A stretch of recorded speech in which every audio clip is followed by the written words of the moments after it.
டுடேயிலிருந்து வணக்கம். இந்த காணொளியில் ஆர்டினோவை பயன்படுத்தி வெப்பநிலை மற்றும் ஈரப்பதத்தின் அளவை கண்டுபிடிப்பது எப்படி என்று காணப்போகிறோம். DHT11 என்ற சென்சாரை பயன்படுத்தி வெப்பநிலை மற்றும் ஈரப்பதத்தை கண்டுபிடிக்க போகிறோம்.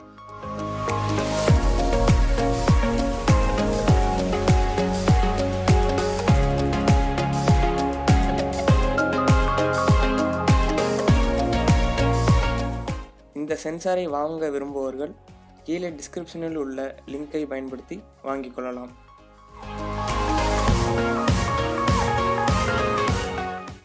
இந்த சென்சாரில் பார்த்தீங்கன்னா மொத்தம் 3 பின் இருக்குது.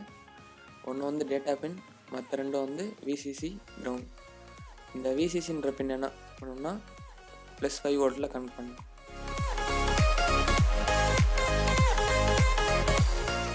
இந்த கிரவுண்ட் பின் எடுத்து கிரவுண்ட் இருக்கும், அதில் கனெக்ட் பண்ணிடுங்க. அதை கனெக்ட் பண்ணப்போ இங்கே LED க்ளோ ஆக ஆரம்பிச்சிடும். அடுத்து அந்த டேட்டா பின் எடுத்து நான் வந்து இங்கே செகண்ட் டிஜிட்டல் பின்னில் கொடுக்குறேன். சாஃப்ட்வேரில் என்ன பின் இருக்கோ, என்ன நம்பர் கொடுக்குறீங்களோ அதே நம்பரை இதுலேயும் கொடுத்துருங்க.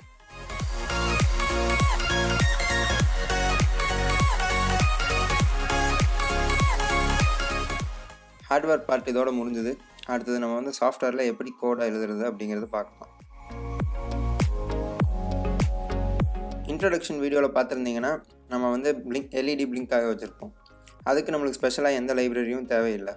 இப்போது நம்ம DHT சென்சார் யூஸ் பண்ணுறதுனால அதுக்கு தேவையான லைப்ரரி, அதாவது அவங்க ஆல்ரெடி இந்த சாஃப்ட்வேரில் எப்படி வந்து நம்ம DHT சென்சார் இன்டெகிரேட் பண்ணுறது அப்படிங்கிறதுக்கு ஒரு லைப்ரரி எழுதி வச்சுருக்காங்க.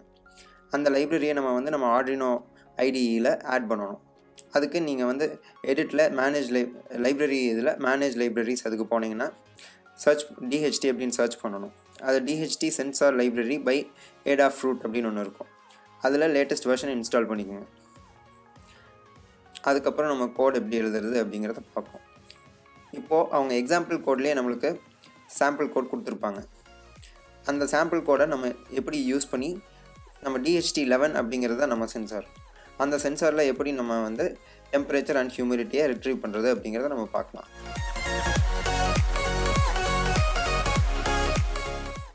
DHT டெஸ்டர் அப்படிங்கிற கோடு DHT யூனிஃபைட் லைப்ரரிக்குள்ளே இருக்கும். அதை நீங்கள் ஓப்பன் பண்ணிக்கோங்க.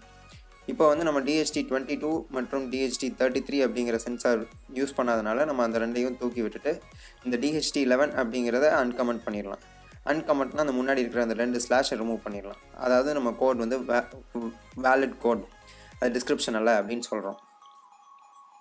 இப்போ இதில் பார்த்தீங்கன்னா DHT.read humidity, read temperature அப்படின்னு நிறையா ஃபங்க்ஷன்ஸ் யூஸ் பண்ணியிருப்போம்.